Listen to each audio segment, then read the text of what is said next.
estigma, a gente também pensa em preconceito, a gente pensa também em sexismo, segregacionismo, ou seja, a gente pensa em todas essas questões que estão diretamente ligadas e que são estudadas pela psicologia social, tá?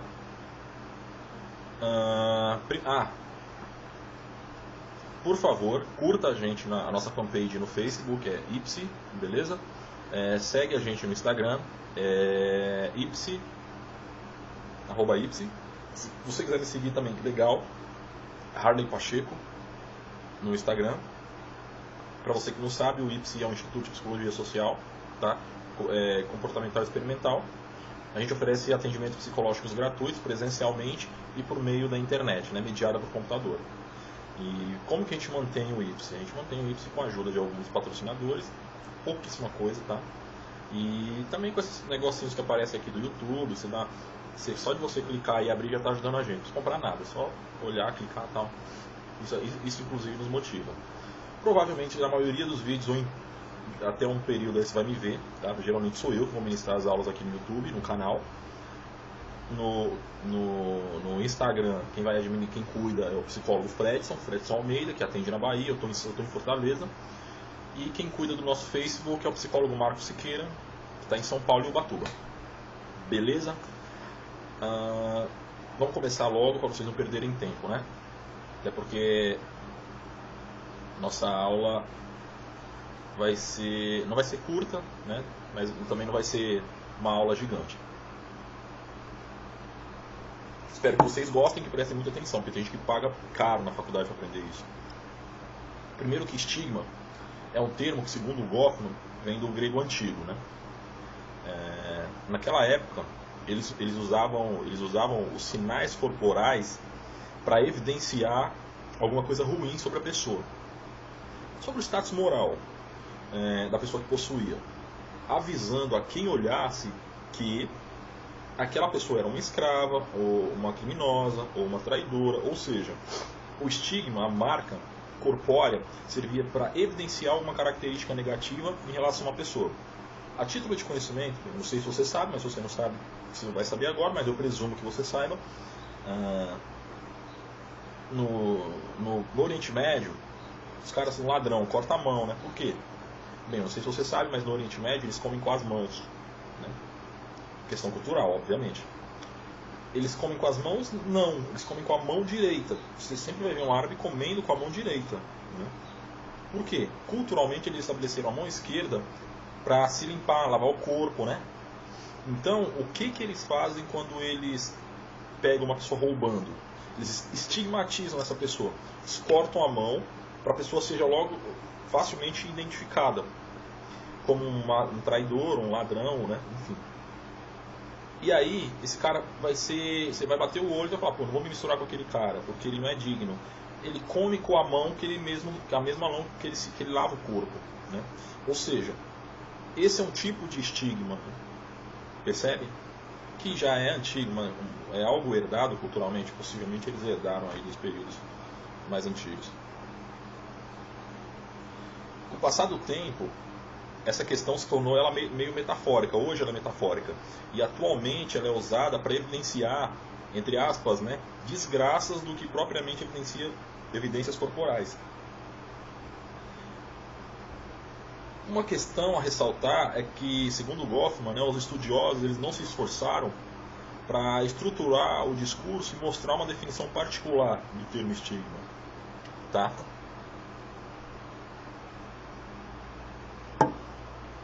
Exemplo de estigma hoje, loira burra, né? Ser loira, sabe essa piadinha loira burra, não sei o que, isso é um estigma, é uma marca, né?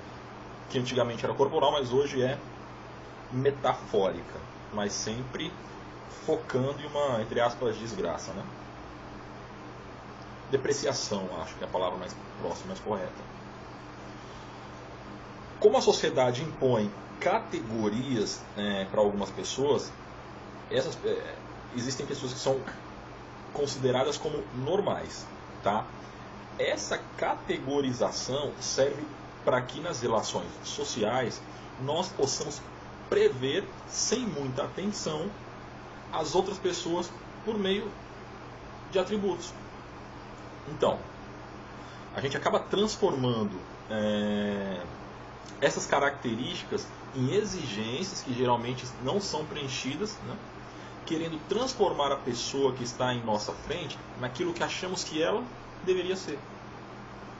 Isso é algo que a gente tem que... acho muito interessante, tá? Porque a gente quer atribuir àquela pessoa algo que a gente acha que ela deveria ser. E quando ela não recebe bem isso, a gente estigmatiza. Legal? Pessoal, só para deixar claro. O bom da gente fazer, de a gente usar a internet, o YouTube, enfim, para essa aula a gente está se comunicando de maneira virtual, é que você pode voltar um pouquinho e assistir de novo. Por que eu estou falando isso? Para deixar claro que o canal está aberto para você fazer dúvidas, tanto por aqui, quanto por Face, quanto pelo nosso site www.its.com. Entra lá, peço inclusive que você entre lá para nos ajudar.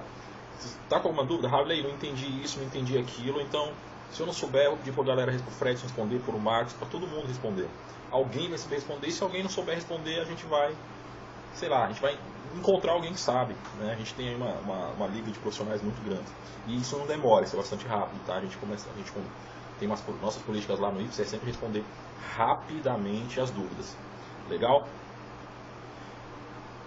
Então, você de repente, escutei alguma coisa, Harley, escutei várias vezes, não entendi, manda pergunta, a gente responde, tá? Se você quiser também mandar um e-mail, sinta-se à vontade. É harley.pacheco.ipse.com.br, lá no site tem meu e-mail.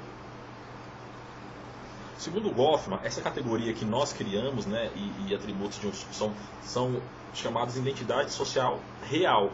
Ou seja, são exigências que a gente impõe, né, para a identidade do outro cara. Tá? Mas quando ele tem essas características mesmo, a gente chama de identidade social real. Quando ele não tem, chama identidade social virtual. Quando ele tem algo que ele tem porque a gente está impondo que ele tenha. Por exemplo, se loira burra seria uma identidade social virtual, porque a pessoa não é burra, a gente é que está dizendo que ela é, a gente está atribuindo isso a ela. E aí, quando a gente vê uma loira passar, a gente fala, pô, loira burra. A gente tá, entendeu? É uma preguiça psicológica nossa para prever alguma coisa na pessoa. Isso chama identidade social virtual. Você vê uma pessoa com a mão amputada, com a mão direita amputada, você fala que esse cara é um ladrão. Aí o que você está fazendo? Você está estigmatizando essa pessoa, né? Você está realizando o processo de estigma, mas usando a identidade social real dela, porque ela realmente tem aquele atributo. Show de bola? Enquanto alguém está na nossa frente, estou falando isso porque acontece, está com a gente. Surgem evidências de que ele tem atributos, né, que o torna diferente das outras pessoas que a gente encontra em outra categoria, né? Se ele fosse inserido. Como a gente pode taxar a pessoa como fraca, que são formas de estigma, dizer que a pessoa é perigosa, preguiçosa, isso são estigma. Você bate o olho na pessoa, esse cara aí tem uma cara de ser preguiçoso, você está estigmatizando, né? Então o que a gente acaba de deixar de considerar a criatura comum e plena para reduzi-la minimamente as características do estigma. Isso é ruim, é depreciativo, porque a gente faz isso e não percebe. Tá, mas por que nós psicólogos temos que tomar cuidado, temos que saber disso? Pensa você, o seu cliente, o seu paciente sentado no seu divã ou na sua clínica, e o cara tem lá dentro, institucionalizado dentro do comportamento dele, né? Ou lá, ele tem isso como hábito de estigmatizar as pessoas. Aí ele acaba criando conflito com um monte de gente, está fazendo mal para ele. Você tem que saber, você tem que perceber que ele está. Nós psicólogos temos que sacar que isso está acontecendo para que a gente possa ajudar o paciente a entrar no processo de reflexão profundo e ele consiga, né, diminuir esse comportamento, a frequência desse hábito, né? Por isso que é interessante a gente saber como funciona o estigma, como é que ele é. Lógico, hoje o senso comum, e a gente faz parte desse senso comum em algumas coisas, em alguns temas, né, no campo da ciência, a gente consegue saber, como as coisas acontecem, mas é meio que empírico, né? Para nós profissionais, psicólogo, médico, psiquiatra, enfermeiro, isso não pode ser empírico, isso não pode ser achismo. Tem que ter técnica, tem que ter propriedade naquilo que se fala e propriedade na maneira em que se aplica. O método tem que ser bem aplicado, mas para você usar bem o método, você tem que conhecer a fundamentação, o que endossa esse método. Então por isso que você precisa saber disso. Tá? Aqui numa aula rolhada que é só para encher teu currículo não. Tá? Uma coisa legal é que a gente tem que saber é que nós deixamos de considerar a criatura plena em comum e reduz ele a um sujeito cheio de discrepância e diminui a característica do estigma. Principalmente quando o descrédito imposto que nós impomos à pessoa é cheio é considerado um defeito, né? É considerado um defeito, uma falha, uma fraqueza, né? E isso constitui uma discrepância entre o que o cara é realmente e o que ele é virtualmente falando. Perceba que Goffman usa esse termo virtual, mas não é fazendo alusão à questão de internet não, tá? Não tem nada a ver. O termo virtual tem outro sentido, até porque o Goffman, ele escreveu esse texto antes da popularização da internet, antes da popularização de muitas coisas, inclusive. Beleza? Perceba que existem várias discrepâncias entre as identidades, a real e a virtual, e que por isso é que a gente reclassifica os indivíduos com certa facilidade, né? Situando ele em categorias diferentes. Quando a gente está falando em estigma, a gente também o ideal mesmo é que você saiba o que é uma atitude, para que você saiba o que é uma opinião, tá? Que são coisas diferentes. Você tem uma atitude em relação a alguma coisa, você tem uma opinião formada acerca de alguma coisa, você tem crenças, né, no plural. Então você que está lendo isso, que está assistindo esse vídeo agora, ou que vai ler o texto que a gente vai disponibilizar no site, é interessante que você estude também as questões vinculadas à atitude, tá? Ótimo livro para você fazer isso é do Haroldo Rodrigues, Psicologia Social, editora Vozes, se eu não me engano. Se eu não me engano, beleza? O Goffman ele emprega o termo estigma para fazer referência a atributos depreciativos. Sempre que Goffman fala de estigma, ele está falando de depreciação. Tá? Até porque estigma positivo até existe, mas não é usado. Aliás, é pouquíssimo usado. Esses termos depreciativos eles fogem da linguagem de relações que se pautam em atributos. Né? O estigma é um tipo de relação entre atributo e estereótipo. O estigma ele ocupa a dupla perspectiva. Eu falei que era bom você saber a atitude, você saber, enfim, uma parte de coisa eu falei em si, mas eu esqueci de dizer do estereótipo também, você saber o que é estereótipo do ponto de vista sociológico e psicológico, tá? Ele assume, vamos lá, o termo estigma ele oculta aí uma perspectiva, uma dupla perspectiva, e assume o estigmatizado, cuja sua característica já é conhecida,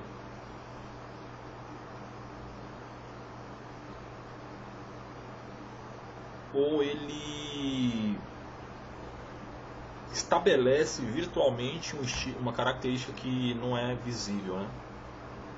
Que é o que eu estava falando, ou o cara tem um estigma virtual, ou a identidade social real ou virtual, e quando ele tem uma real, a gente quer categorizar de alguma forma, então a gente coloca aí a gente acaba desacreditando ele ou tornando um cara desacreditado.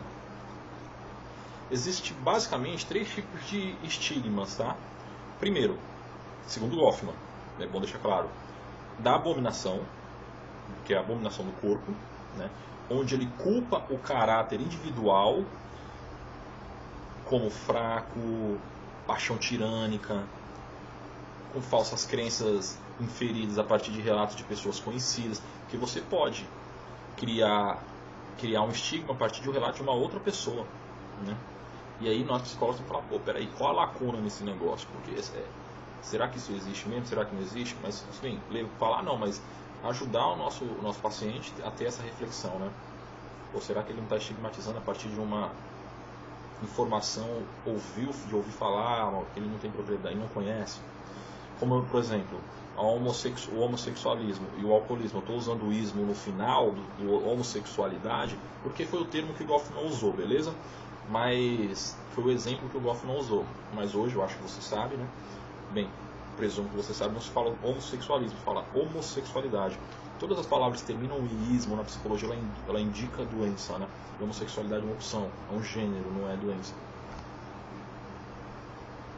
E finalmente, o estigma de raça, né? De religião, que podem ser transmitidos por meio de linhagem e assim contaminar todos os membros de uma família. Vamos lá, a gente tem o de abominação, beleza?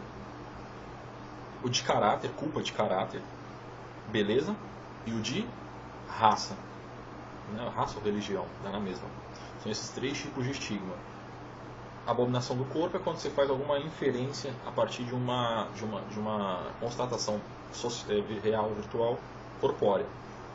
Exemplo, anões. Estigmatizar não. Todo anão é palhaço, todo anão é burro, todo anão é fraco. Está estigmatizando ele a partir de uma questão corpórea, né? Então o tipo de estigma que você está usando é o de abominação do corpo, né? Em relação à estatura, tal, que eu estou falando. O de culpa de caráter individual, né?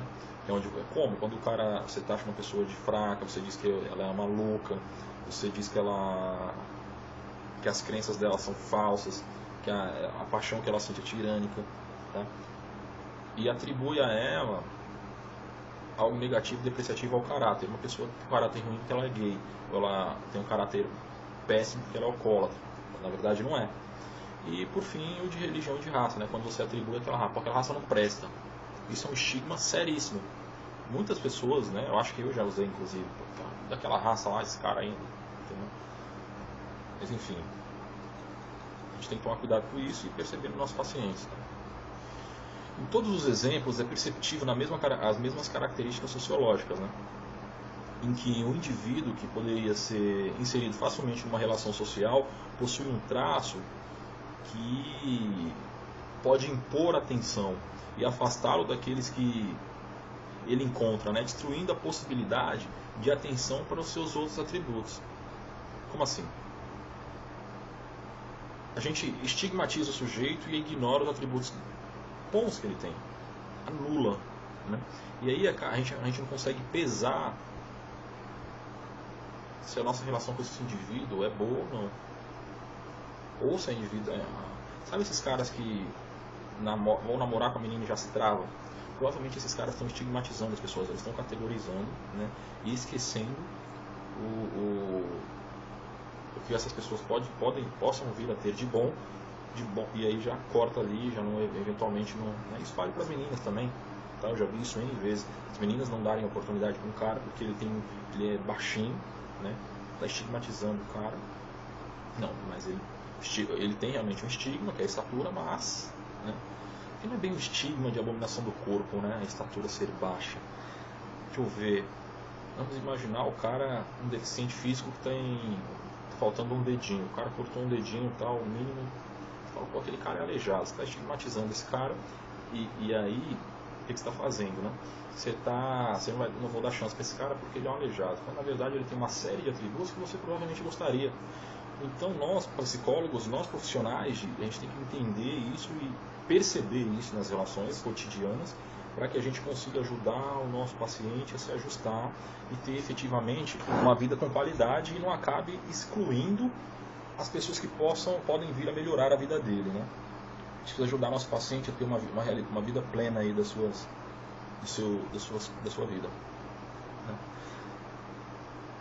As atitudes que nós temos com quem é estigmatizado, elas aparecem como respostas que a ação social benevolente tenta suavizar e melhorar, né? E nós fazemos isso sem pensar. E em muitos casos construímos uma teoria estigmatizante extremamente ideológica para reduzir o sujeito e explicar sua inferioridade, dando conta do perigo que ele representa, racionalizando anomalias, animosidades, coisas idiotas baseadas em diferença. Cara, eu já fiz isso várias vezes, às vezes eu faço, porque isso acontece de uma maneira tão sutil que a gente não percebe, né? O que eu estou dizendo? O que o autor quis dizer? Lógico, eu fiz um condensado, né? Eu estou citando ele de maneira condensada. Eu fiz né, uma avaliação, interpretação do que o Goffman disse no texto, eu estou trazendo para vocês. O que ele quis dizer? Quis dizer assim, ó, nós temos atitudes com as pessoas que estão estigmatizadas. Por quê? Porque são respostas que a gente, entre aspas, acha que são benevolentes, né? Tentando suavizar. Ah, vou falar com aquele cara porque ele é um coitadinho, um aleijado. Olha o que você está falando. Vou falar com aquele aleijado porque ele é um coitadinho. Além de estigmatizar o cara, você está se colocando numa posição de benevolente para justificar e suavizar a tua atenção a ele. Isso é de uma babaquice, mas que a gente não percebe, porque o ser humano aparentemente tem isso de maneira herdada, né? Bem, existem autores que falam que é herdado, tem outros que dizem que é aprendido, enfim, eu não vou entrar no mérito dessa discussão, tá? A gente faz isso sem pensar. Em muitos casos a gente constrói uma teoria estigmatizante. O que está dizendo? A gente constrói todo um racional que é pura ideologia para explicar a inferioridade do cara, né? Constrói aí uma teoria doida. Ah, porque eu tive a experiência com 2 pessoas assim que não prestavam. Ah, você teve, no mundo tem não sei quantas bilhões de pessoas, você com 2. Você tá, na verdade, está fazendo é racionalizar uma explicação que justifique a inferioridade do outro e convalide, endosse o teu comportamento em relação ao sujeito, cujo é dotado do estigma que provavelmente você impôs. Utilizar o termo estigma metaforicamente, nós até usamos, mas a gente não pensa no contexto original. Quando acontece isso, a gente percebe que a resposta defensiva sobre os defeitos são meramente retribuições. Parece normal que os membros de uma categoria deem apoio a um padrão de julgamento que não se aplica a eles. Eu vejo muito isso quando as pessoas elas se recriminam, elas são uma minoria, né? O cara é uma minoria, já faz parte de uma minoria, e aí ele começa a estigmatizar uma outra minoria, porque ele não faz parte dela. Percebe como isso é engraçado, né? É mais ou menos assim, eu vou dar esse exemplo porque é o que me vem à mente, mas eu não quero, pelo amor de Deus, que seja interpretado de maneira pejorativa. Os homossexuais, eles são vítimas de perseguição. Beleza? Eles são estigmatizados por conta da sua opção, do seu gênero, né? Da sua opção sexual. Eles podem aí fazer julgamentos que não se aplicam a eles, mas a outros. A vítima de um lado está sendo o agressor do outro. Isso é algo que tem que ficar muito bem claro pra gente, tem que ficar claro. Se você é vítima, você não pode querer agir da mesma forma. E se está agindo, entre no processo de reflexão com a ajuda do seu terapeuta, do seu psicólogo, e identifique esse comportamento, o encontre e reduza ele. Faça com que a frequência dele diminua até que ele se extingua. Por quê? Porque isso não é. Eu penso que é contradição, no mínimo é contraditório você ser uma pessoa perseguida e perseguir, né?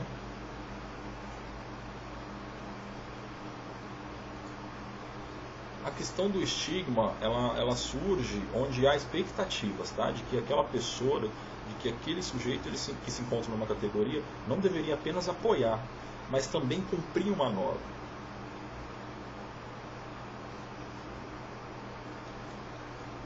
É possível que o indivíduo ele não consiga viver com o que é exigido dele, mas permanecer indiferente e protegido por crenças de identidade que o faz sentir mais humanos que nós, menos humanos ou mais humanos que nós, carrega um estigma.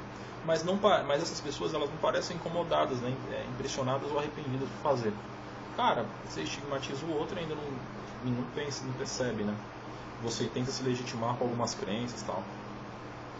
Já os indivíduos estigmatizados, eles tendem a ter essa mesma crença sobre a identidade que nós temos. Como assim? Quem estigmatiza, persegue, mas quem é estigmatizado também persegue e não percebe.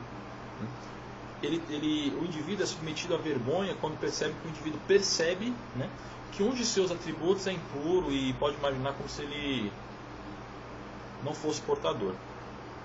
Tipo assim, o estigmatizado, ele tem as mesmas crenças que a gente, tá? Existem casos, e que ele fica se escondendo e tal. O cara já é estigmatizado e ele mesmo se estigma. Não quero que ninguém perceba, não quero que ninguém perceba, tal, não sei o quê. Isso é algo que acontece assim.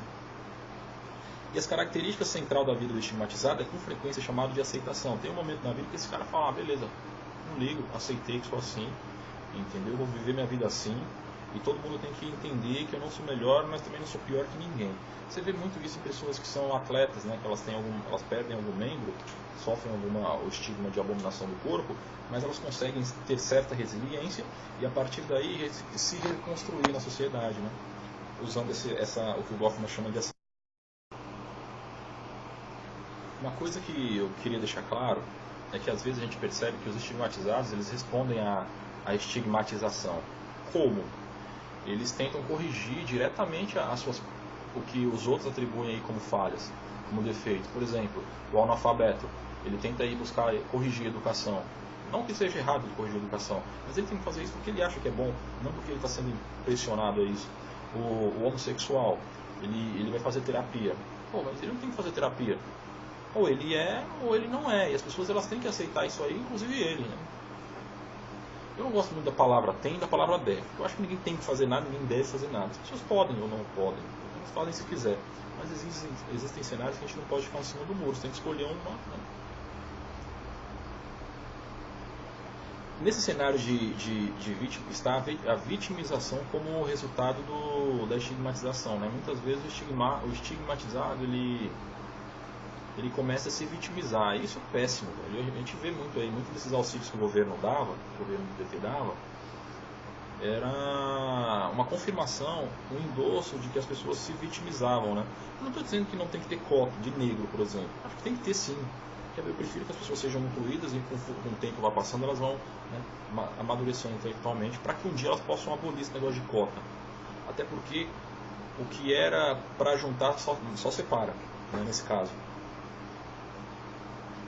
A pessoa com um atributo diferencial, vergonhoso, né, entre aspas, pode romper com aquilo que é chamado de realidade e tentar obstinadamente empregar uma interpretação convencional do caráter da sua identidade social, né, usando o estigma para ganhos secundários.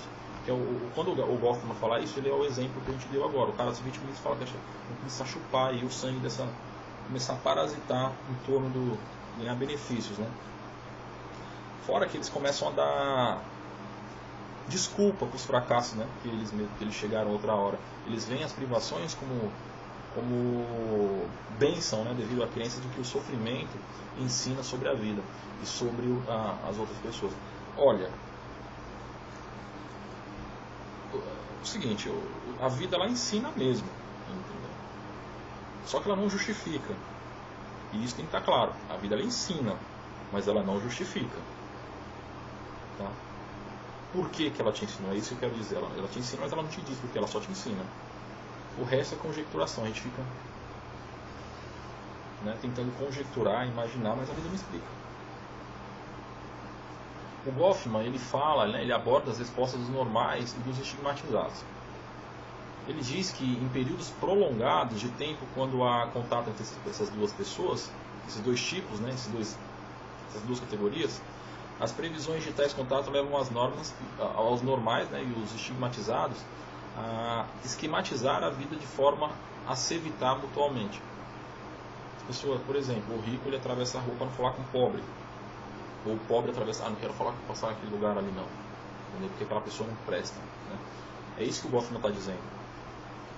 E isso forma um estado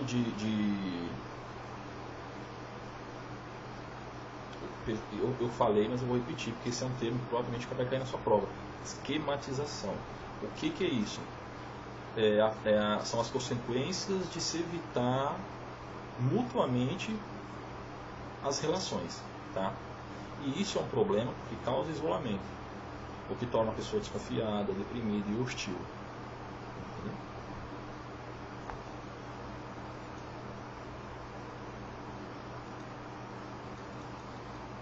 Quando normais e estigmatizados se encontram, eles se mostram inseguros, né, em relação à maneira como eles devem se comportar, como eles devem receber. Isso ocorre porque o indivíduo ele não sabe em qual categoria ele vai ser colocado. Ou quando ele é colocado numa categoria favorável, surge no estigmatizado a sensação de não saber o que os outros estão pensando a seu respeito. Né? E aí, durante esse contato, o estigmatizado se sente como objeto exposto em exibição. muitas vezes o cara é estigmatizado, né? Aí ele entra num grupo onde as pessoas não o tratam como estigmatizado, mas ele já está tão engedrado com essas práticas, com esses acontecimentos, que ele acaba se colocando no posicionamento ou se colocando se sentindo como exibição, como exibicionismo, quando na verdade muitas vezes não é. O cara simplesmente ele não... Mas enfim, para a gente terminar bem o vídeo, eu quero dizer